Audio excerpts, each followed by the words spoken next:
6절에서 13절까지의 말씀입니다. 사무엘상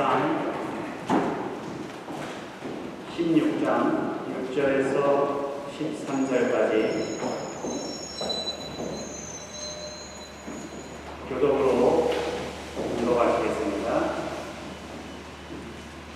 그들이 오매 사무엘이 엘리야를 보고 마음에 이르기를 여호와의 기름 부으신 자가 과연 주님 앞에 있도다 하였더니 여호와께서 사무엘에게 이르시되 그의 용모와 키를 보지 말라. 내가 이 일을 보내오노라.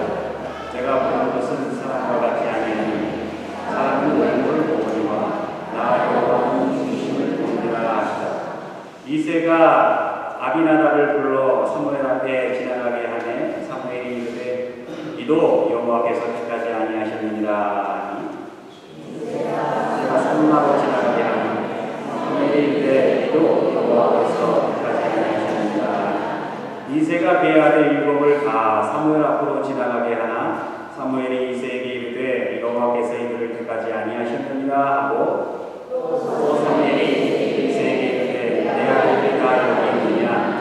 이새가 이르되 아직 막내가 남았는데 그는 양을 지키나이다. 사무엘이 이새에게 이르되 사람을 보내어 그를 데려오라. 그가 여기까지는 우리가 식사자리에 앉지 아니하겠노라. 이에 사람을 보내어 그를 데려오매 그의 빛이 붉고 눈이 빼어나고 얼굴이 아름답더라. 여호와께서 이르시되 이가 그니 일어나 기름을 부으라 하시는지라.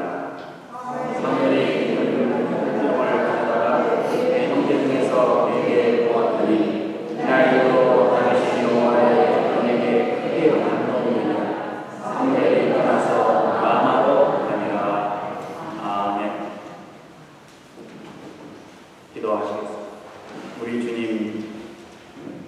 주님께서 보시기에 합당한 우리들의 중심을 가꾸기에 더욱더 기도하며 노력하는 저희들 될 수 있도록 인도해 주옵소서. 예수 그리스도의 이름으로 기도하옵나이다. 아멘. 요새 얼짱이라는 말도 있고 몸짱이라는 말도 있고 그만큼 얼굴이 잘생긴 사람이 인기죠. 또 몸매가 좋은 사람이 인기입니다. 그런데 못생긴 사람 입장에서 보면 내가 잘못한 게 아니잖아요.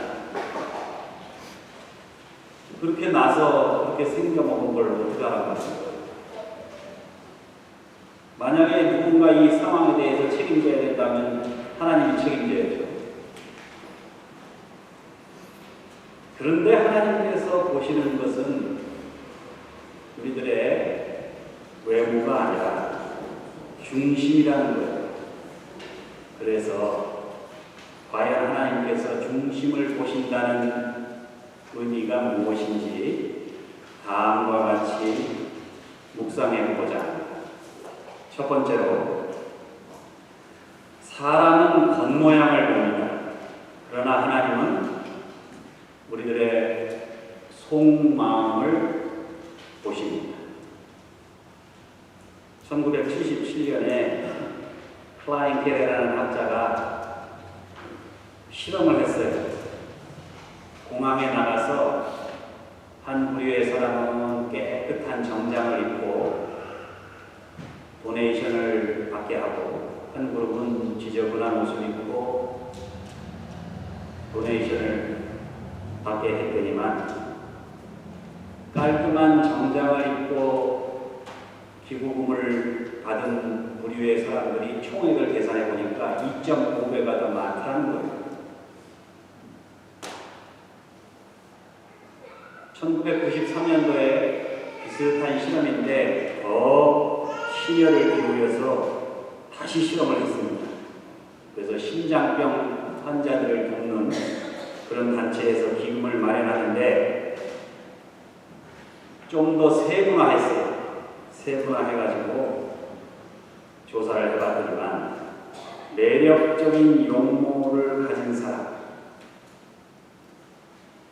그러니까 도네이션을 받을 때 쓰는 말도 똑같이 하고 다 모든 게 다 똑같은데 외모만 다르게 등급을 했단 말이죠. 그랬더니 매력적이지 않은 용모를 가진 사람들보다 매력적인 용모를 가진 사람들이 훨씬 더 기부를 많이 받았다는 얘기입니다. 이런 현상은 이 경제 활동에만 적용되는 게 아니라 인간의 삶 전반에 걸쳐서 다 나타나죠. 그래서 심지어는요, 법정에서 판사가 판결을 내리는데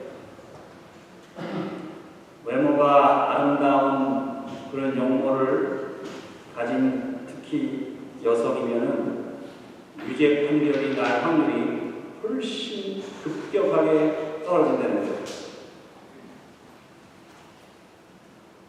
이게요, 대통령 선거에도 나타나죠. 대통령 선거. 그래서 대통령 선거 때 이왕이면 잘생긴 후보한테 표를 준단 말이죠.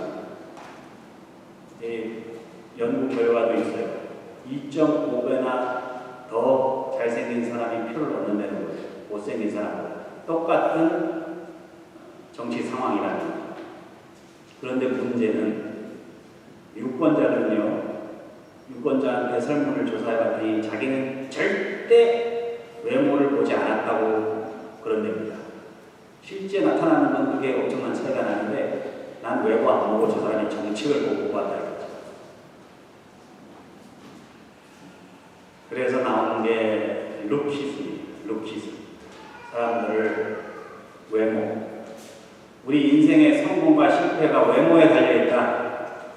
우리 개개인의 우열과 승패를 좌우하는 게 외모다. 이게 루키즘이에요. 그래서 성형수술도 하고 성형외과 박물에 큰 현수막이 붙었는데 당신의 외모가 미래를 보장한다. 이게 붙었단 말이죠. 사람들 생각하기에 용모가 아름다우면 성격도 아름답고 마음씨도 좋고 행동도 아름다울 것이라고 착각을 한다는 거예요. 실제는 그렇지 않은 경우가 훨씬 더 많은데, 그런데 이런 착각이 통하지 않는 분이 계시다는 거죠. 그게 누굽니까? 바로 하나님. 하나님은 우리를, 여러분 엑스레이 찍어보셨어요? 엑스레이. 그래서 하나님 보시기에는 외모가요, 뼈가 좀 굵구나, 뼈가 좀 가늘구나, 이 정도밖에 외모를 안 보시는 분입니다. 오늘 본문에 의하면 하나님께서 선지자 사무엘에게 이새의 아들 중에 하나를 선택해서 기름을 부어 왕을 세우라, 이렇게 사무엘에게 명령을 내렸습니다. 자, 이제 이새의 집에 찾아간 사무엘이 이새의 아들들을 쭉 세워놓고 선을 보는 거죠. 제일 먼저 맏아들 엘리야를 보니까 너무너무 잘생기고 키가 통치다니. 사무엘이 엘리야를 보고 마음에 이르기를 여호와의 기름 부으실 자가 과연 저 앞에 있도다. 하나님의 사람 사무엘도 사람을 보는 첫 기준이 뭐예요? 외모예요. 사무엘뿐만 아니에요. 다윗의 아버지 이새도 마찬가지예요. 자기 아들들 가운데 이제 왕으로 선택될 사람이 있다는 사실을 알고, 그러고 또 막내 아들 다윗은 들판에 나가서 양을 지키게 하고 나머지 아들들만 쭉 줄 세워서 선도게 하잖아요. 다윗의 아버지 이새까지도 다윗은 왕이 될 만한 그런 외모를 지니지 않고 있다, 이렇게 본 거예요. 그러나 하나님께서는 외모를 보지 않으셨습니다. 여호와께서 사무엘에게 이르시되 그의 용모와 키를 보지 말라. 내가 이미 그를 버렸노라. 내가 보는 것은 사람과 같지 아니하니 사람 외모를 보거니와 나 여호와는 중심을 보느니라 하시더라. 여기 외모로 본다 할 때 이 외모가 히브리 원어 아인이라는 말을 쓰는데 육신의 눈으로 본다 이런 뜻입니다. 그런데 여호와께서 중심을 보신다 할 때 그 중심을 본다 레브라고 합니다. 마음의 눈으로 본다 이런 뜻입니다. 하나님은 우리를 육신의 눈으로 보는 게 아니라 마음의 눈으로 보신다. 여러분 우리가 사람들을 대할 때 피상적인 겉모습만 보는 그런 육신의 눈으로 보지 말고 마음의 눈으로 보라는 얘기입니다. 사람들은 듣고 싶은 것만 듣고 보고 싶은 것만 보죠. 선입견을 가지고 사람을 판단하고 말 한마디 실수로 그 사람을 평가해버리죠. 그러나 마음을 열고 진심을 가지고 상대방을 볼 때 우리는 그를 이해하게 되고 용서하게 되고 또 화해하게 됩니다. 이 피상적이고 성막하고 겉모습만 보는 이 시대이지만은 속마음을 보고 이웃을 대하시는 여러분과 저가 되시기를 우리 주님의 이름으로 축원합니다.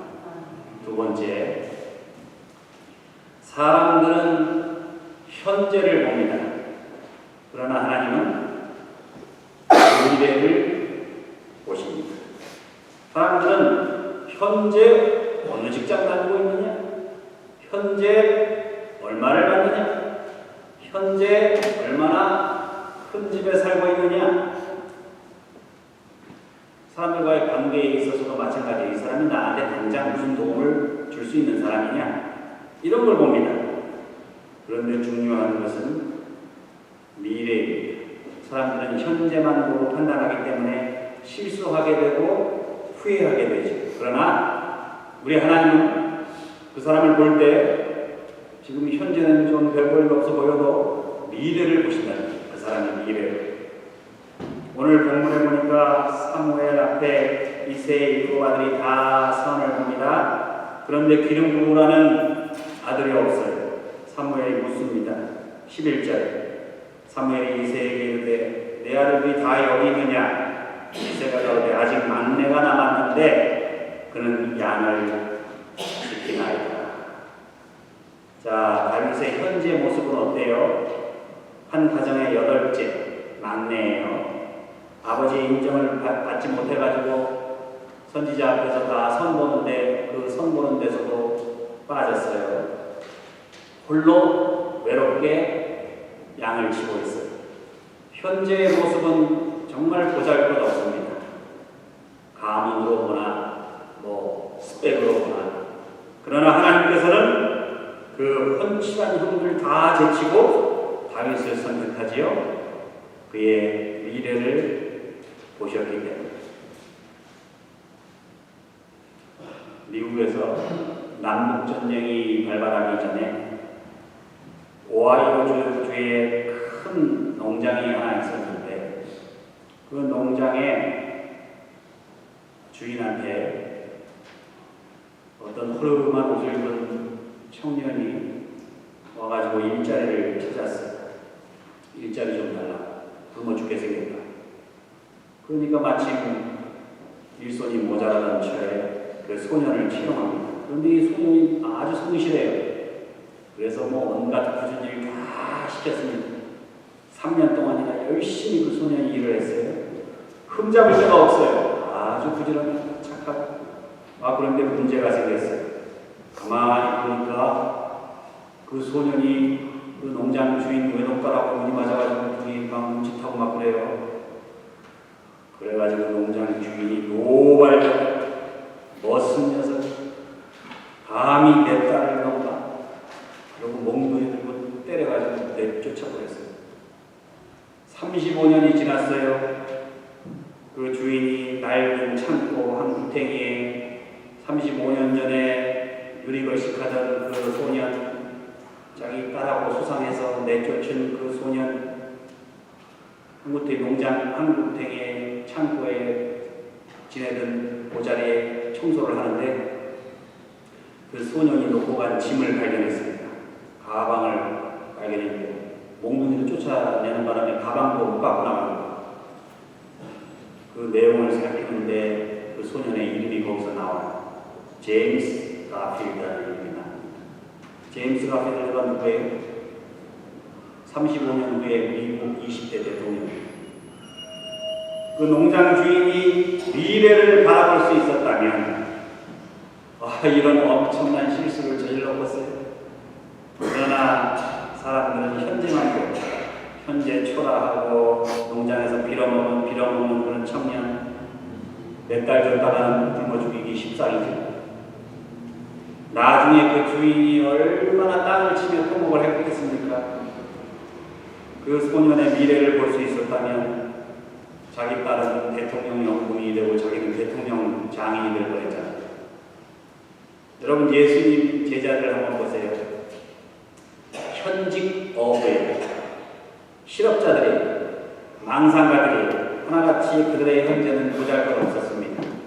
그러나 예수님은 그들의 미래를 비록 현재는 정말 슬프게 보이고 답답해 보이고 어리석어 보이지만 장차 성령의 능력을 받으면 복음을 전해서 하루에 30명씩이나 그렇게 흘리게 하는 역사가 일어날 것이라는 걸 우리 예수님은 본 거예요.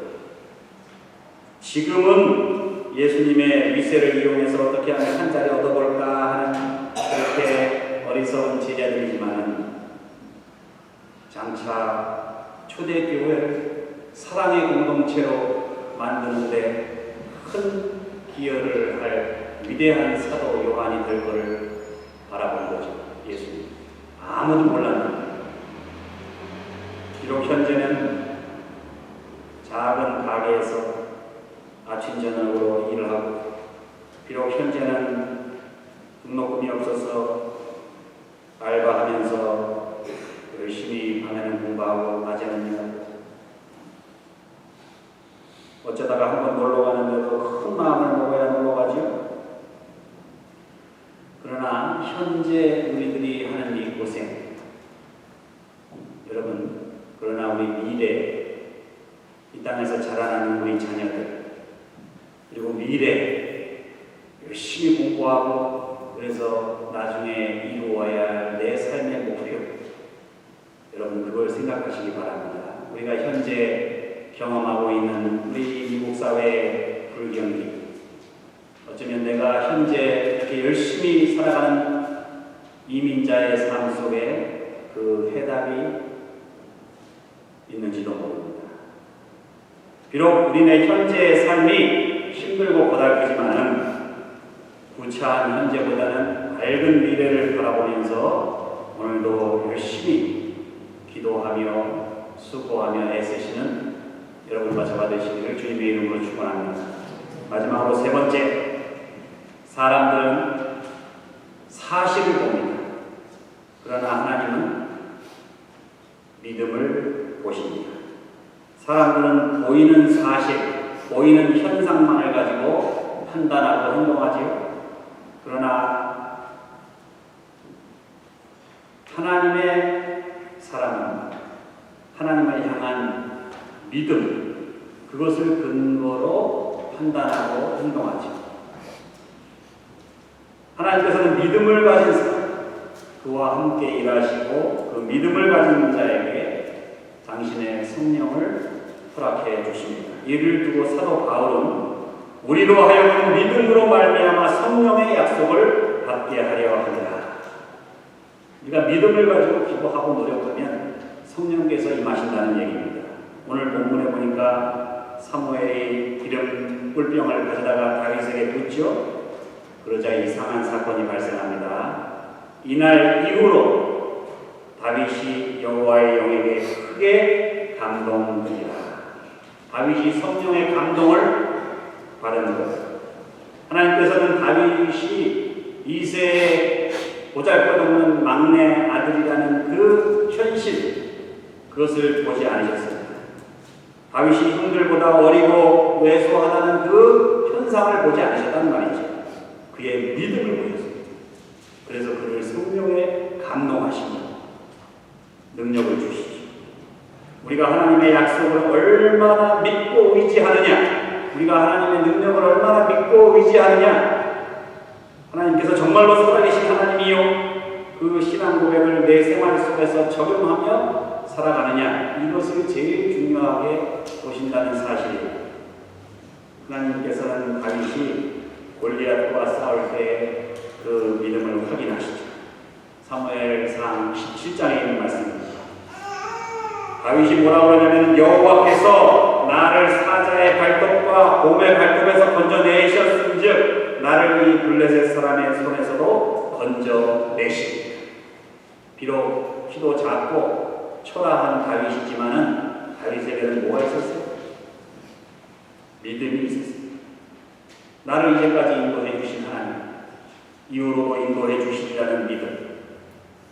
그래서 사무엘상 17장 45절에 보면 다윗이 블레셋 사람에게 이르되 너는 칼과 창과 단창으로 내게 오거니와 나는 만군의 여호와의 이름 곧 네가 모욕하는 이스라엘 군대의 하나님의 이름으로 네게 가노라. 여호와의 구원하심이 칼과 창에 있지 아니하고 하나님을 믿는 믿음에 있다는 것을 실제로 보여주기 위해서 다윗은 골리앗을 쓰러뜨릴 수밖에 없었던 겁니다. 이것이 다윗의 믿음입니다. 그 믿음은 전쟁터에서 유행을 바라면서 갑자기 생긴 그런 배짱이 아니라 평상시 자신의 삶 속에서 하나님을 믿으며 체험하며 경험했던 그런 하나님이죠. 이제까지 나를 인도하신 하나님, 그 하나님께서 나와 함께 하시리라는 그 믿음, 그것을 두고 야고보 장로님은 이렇게 권면합니다. 내 형제들아 영광의 주 곧 우리 주 예수 그리스도를 믿는 믿음을 너희가 받았으니 사람을 외모로 취하지 말라. 사람을 외모로 취하지 말라.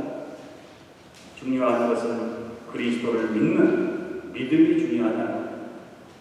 부활하신 주님이 베드로에게 이렇게 묻지요.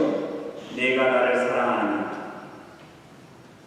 내가 사명감이 있느냐? 내가 내 양을 칠 자격이 있느냐? 네가 잘할 수 있느냐? 이런 걸 물어보신 게 아니라 내가 나를 사랑하느냐? 주님을 향한 사랑과 믿음과 소망을 보신 거예요. 이런 주님의 사랑을 경험한 베드로는 사도행전에서 이렇게 말합니다. 베드로가 입을 열어 가로되 내가 참으로 하나님은 사람의 외모를 취하지 아니하시고 각 나라 중 하나님을 경외하며 의를 행하는 사람은 하나님이 받으시는 줄 깨달았다. 예수님의 수제자 베드로가 지금 고백하는 거예요. 만약 주님께서 외모로 나를 취하셨다면 나는 선택받지 못했을 거다. 나는 제자가 사도가 되지 못했을 거다. 그러나 알량한 믿음이지만 하나님께서 내 믿음을 주기 때문에 그래서 주님의 부르심을 받아 내가 사도로서 주님을 위해서 일할 수 있었다라는 고백입니다. 우리 주님께서는 능력 있는 사람에게 일을 맡기시는 게 아니라 하나님을 경외하고 하나님을 믿는 자들에게 큰 일을 맡기신다는 사실입니다. 겉모양보다는 속마음을 보시기 바랍니다. 현재보다는 미래를 보시기 바랍니다. 나타난 현상에 의존하기보다는 믿음으로 판단하고 행동하시기 바랍니다. 그리하여 하나님의 부르심을 입어 하나님의 뜻을 이루실 수 있는 여러분과 저가 되시기를 우리 주님의 이름으로 축원합니다. 기도하시겠습니다.